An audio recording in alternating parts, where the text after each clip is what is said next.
Happy Friday. All right, so we are going to finish our book Summer of the Sea Serpent, book number 31.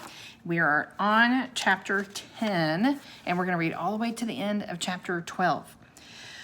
All right, The Ancient Question is the title of chapter 10.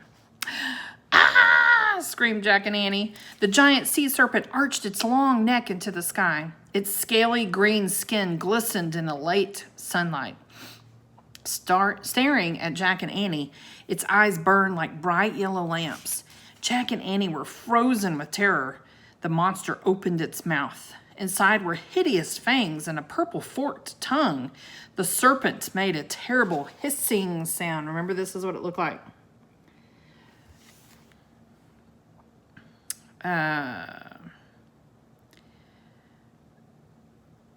Okay, Jack and Annie huddled together on the rock.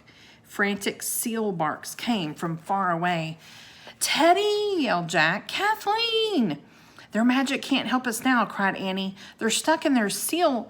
Before she could finish, the sea serpent's deep voice boomed through the cove. "Who are you, and why are you stealing the Sword of Light?" Jack was too stunned to answer, but Annie shouted back at the monster, "We're Jack and Annie, and we're on a mission from Merlin." "Sss," the serpent hissed angrily. Its purple tongue flicked as it coiled its body around the rocky island. Then the monster arched its neck and lowered its huge head. Again, the ancient voice boomed through the cove. "To be worthy of the sword, you must answer the question of the sword." "What is the question?" shouted Annie. "Sss," hissed the serpent. It turned away and circled the rocks again. Soon, its scaly green body was coiled twice around the little rocky island. "It's going to crush us," Jack thought with horror. Maybe they had strength enough to stab the monster before it squashed them. "Pick up the sword," he shouted at Annie. Together, Jack and Annie lifted the mighty sword. They gripped its handle and pointed the gleaming blade at the sea serpent. "Don't come any closer," Jack yelled. The serpent came closer. Its eyes flashed. Its forked tongue darted in and out. It opened its mouth wide. "Wait, stop," Annie shouted at the sea serpent. "Give us a chance. Ask us the question." The serpent closed its mouth. Then it arched its neck, and its huge head dipped down right in front of Jack and Annie's. In a low, deep voice, it said, "What is the purpose of the sword? That is the ancient question." Ooh, look at this picture. Took up 2 whole pages. My goodness. Would you be brave if you were faced like that by a giant sea serpent? "Okay, the purpose of the sword. Just a minute," shouted Annie. She turned to Jack. "What is the purpose of the sword?" she asked. "To defeat your enemies?" Jack said. Annie shook her head. "That doesn't sound right." "To force them to give up?" Jack said. "To slay them?" "No, I'm sure that's not right," said Annie. "Sss," the serpent hissed at them impatiently.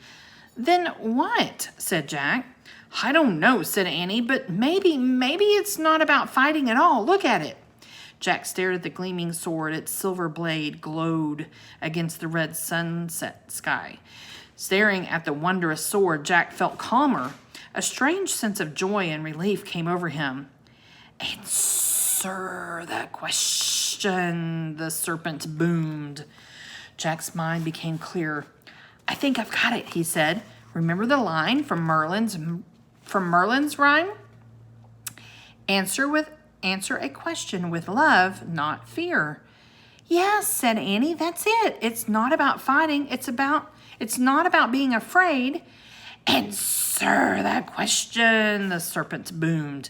Jack looked up at the serpent's face. As he stared deep into its yellow eyes, he no longer felt any fear.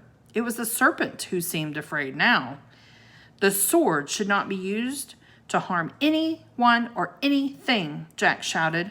"That's right," said Annie. It should be used for good only. The serpent stopped swaying. It flicked its tongue. The sword should not make people afraid, said Jack. It should help take away their fear. If they're not afraid, they'll stop fighting. The serpent was very still. The purpose of the sword is not fighting, Jack shouted. The purpose of the sword is peace. Chapter 11 is called Sword and Rhyme. The sea serpent moved its head very close to Jack and Annie and hissed a long, whispery sss. The serpent's flicking tongue touched the sword for a moment. Jack's heart nearly stopped. But then the serpent slowly pulled back its head and began to uncoil itself from around the rocky island. The monster kept uncoiling its great body until once again, one wide ring surrounded the cove like a circle of green hills. Then the serpent's head sank beneath the water with barely a ripple. It was impossible to tell where its body started and where it ended. Jack and Annie lowered the sword of light and laid it back on the rock. Then they let out a huge sigh of relief and sat down next to the sword. Kathleen and Teddy poked their seal heads up from the calm waters. Burr, burr, they barked. Jack and Annie laughed. It's safe to come out now, Annie called. The seals hauled themselves onto the rocky island. Then they plopped on their sides. The sword helped us answer the ancient question, said Jack. They all looked at the sword of light. It glowed brightly. Even though the sun had slipped below the horizon and the purple sky was fading into twilight. We still have to get it out of here before it's completely dark, said Annie. I know, said Jack, but how? Look at Merlin's rhyme, said Annie. Jack took the shell from his pocket. He read the last line of Merlin's rhyme. With rhyme and sword, your home is near. Jack looked up. That doesn't make sense, he said. Perhaps it does, said Teddy. Jack and Annie turned around. Teddy and Kathleen were standing behind them. Their sealskins had silently slipped off. They were human again. Perhaps it calls for a magical rhyme, said Teddy. Am I? And I am a magician, remember? Annie laughed. How could we forget, she said. Teddy grinned. I have gotten much better at my rhymes, he said. Just watch. He rubbed his hands together. Then he carefully picked up the sword of light. He gripped its handle with both hands. He pointed the silver blade toward the treehouse on the distant sea cliff. Teddy took a deep breath. Then he shouted, "Oh, sword of light, now light the night." Teddy paused. Jack grew worried. Teddy always had trouble finishing his rhymes, and even the ones he did finish never worked the way they were supposed to. Kathleen stepped close to the young sorcerer. Say it again, she said softly. Teddy called out again, "Oh, sword of light, now light the night." Kathleen finished the rhyme in Selkie language. "Ma-e breeze, sto-e bright." The sword began to vibrate in Teddy's hands. There was a roar and a blast of white light. Shimmering beams shot through the dark. The beams wiggled and waved, then streamed together to make a glittering bridge. The bridge spanned the purple darkness of dusk. It stretched from the rocky island in the middle of the cove to the sea cliff above the coast. When Teddy lowered the sword, the bridge remained in the sky. "Wow," whispered Annie. She turned to Kathleen. "What did you say to finish the rhyme?" "Ma-e breeze, stro-e bright," Kathleen told her. "Make a bridge strong and bright." "Yes, that is exactly what I was going to say," said Teddy. "Indeed," said Kathleen, smiling. She took Teddy's hand and then turned to Jack and Annie. "'Tis a bright bridge to take you from my world back to yours." "You mean we can walk on it?" said Annie. "Try it," said Teddy. "Oh, man," said Jack. He laughed nervously. Then he raised his foot and put it down on the light. It felt solid. He put his other foot on the light and took a step forward. The light felt as firm as a brick pathway. Annie stepped onto the light bridge beside Jack. It was wide enough for them to stand side by side. "This is so cool," she whispered. There's the bridge.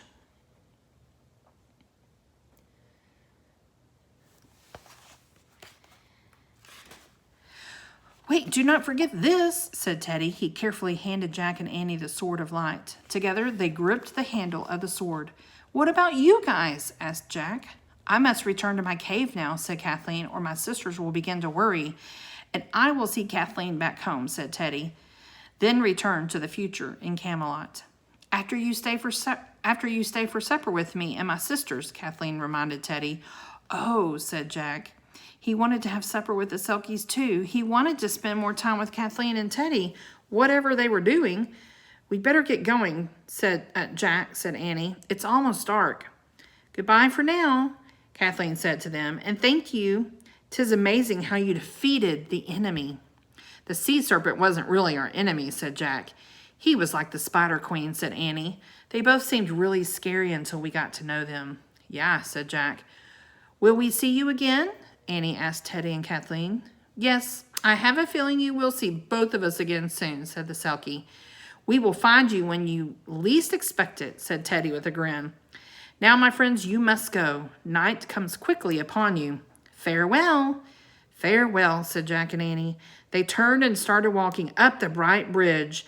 High above the water, the sword's light swung over the cove like a swaying lantern. The water below shimmered with sparkling ripples. Jack heard two splashes behind them. He stopped and listened. Go, go, go, whispered Annie. Jack started walking again. He and Annie climbed higher and higher until they came to the end of the bright pathway. They stepped off the bridge onto the rocky sea cliff above the coves. Clutching the handle of the sword, they looked back.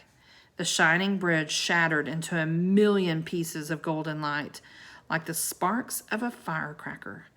The glittering pieces the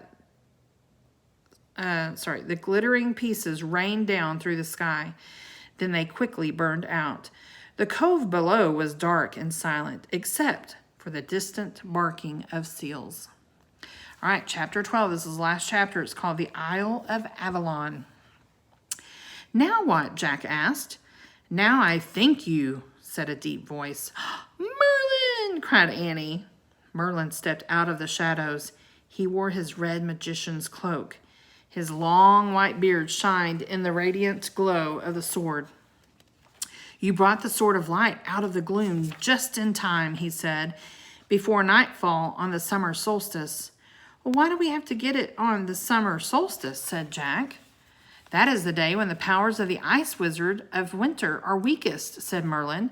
The ice wizard of winter, said Annie. Does the sword belong to him?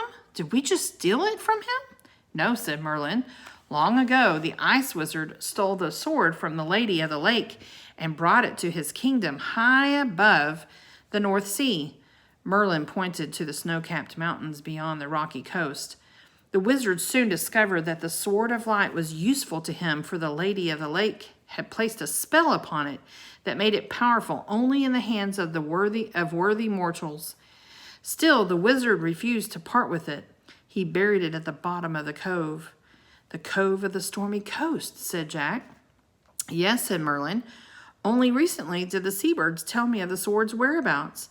I knew I needed worthy mortals to retrieve it, so I sent you on the summer solstice, when the ice wizard could send no mighty storms to keep you from finding it. He could only throw the cloak of the old gray ghost over you. So the ice wizard sent the fog, said Annie. And did he put the sea monster in the cove too? Asked Jack. Merlin smiled. No, the serpent serves the Lady of the Lake. Long ago he secretly took it upon himself to find the sword and guard it. Should any mortals survive the wizard's storms and gales, they still had to prove themselves worthy by answering the serpent's question. I believed you two would be able to answer the question wisely, and I was right. Your rhyme helped, said Jack. He and Annie carefully handed the sword of light to Merlin. Will you put the sword in a stone now? Asked Annie, so Arthur can pull it out someday and become king? No, this sword is even more powerful than the sword in the stone, said Merlin. This sword has a name, Excalibur. Excalibur, said Jack and Annie. I will take it back to the Isle of Avalon now, said Merlin, and return it to the Lady of the Lake. Someday, after Arthur is king, she will give it to him. The sword will help him face many challenges bravely and wisely. Merlin was interrupted by a strange sound from the water below. It sounded like a deep bellow of a foghorn. What was that? Said Jack. Ah, yes, there is one last thing to do, said Merlin. He raised the sword and pointed it toward the cove of the stormy coast. Like the beam of a giant searchlight, the sword's light streamed over the black waters. Merlin moved the beam back and forth as if he were looking for something. Ah, he said, there it is. Y'all see the picture? There's Merlin. There's Jack and Annie.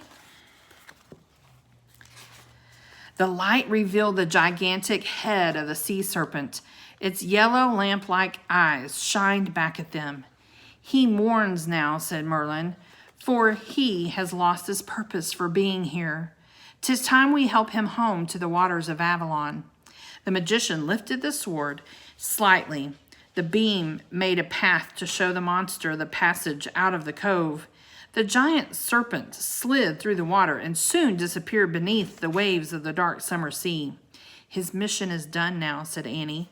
Yes, and so is yours, my friends, said Merlin. You must climb the ladder to your treehouse and go home. By the light of the sword, Jack and Annie found their way to the rope ladder and climbed up into the treehouse. When they looked out the window, they saw Merlin standing in the glow of the sword of light. Bye, Jack and Annie called. The magician raised his arm and spread his fingers in a wave of farewell. Merlin's gesture stirred something in Jack's memory, but he wasn't sure what it was. Let's go now, Annie said. Jack took the seashell out of his pocket. He pointed to the words Frog Creek. I wish we could go home, he said. There's a picture of the sword.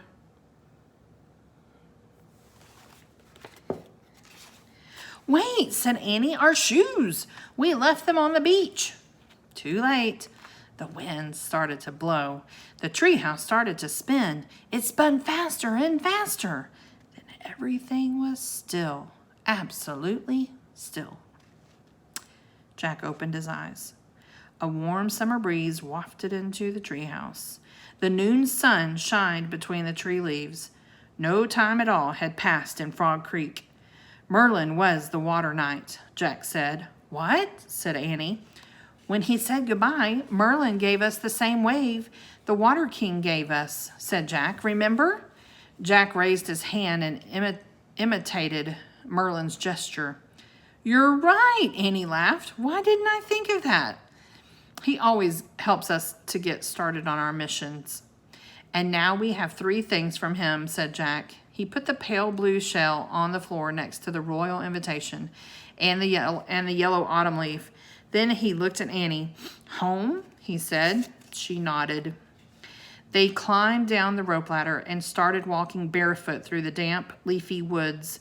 I guess we'll just have to tell Mom we lost our shoes in a time before Camelot, said Jack. Yeah, said Annie. On our way to get the Sword of Light that was stolen by the Ice Wizard of Winter and guarded by a giant sea serpent who served the Lady of the Lake. Right, said Jack. A simple explanation.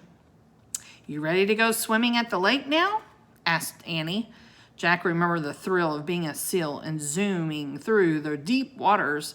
It won't be the same without Kathleen and Teddy, he said. We won't be seals.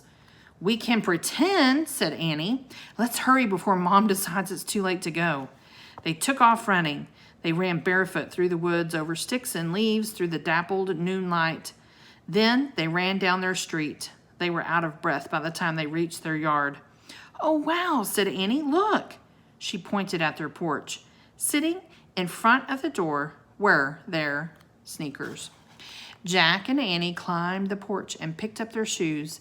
As Jack turned his over, fine white sand fell out, and a couple of tiny silver pebbles. How, he said. A seagull screeched overhead. They looked up. The gull screeched again, then flew away and disappeared into the soft summer light. Annie shrugged. A little leftover magic, she said. Then she called through the screen door, Mom, we're ready. All right. Ooh, that was so good. Okay, so next week we will begin book number 32. Do you want to see what it is?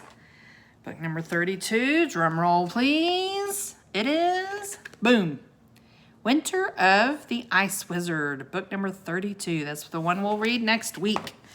All right, I hope you enjoyed it. What an awesome ending to this fun book that we just read. So thank you for reading with me. I'll see you next week.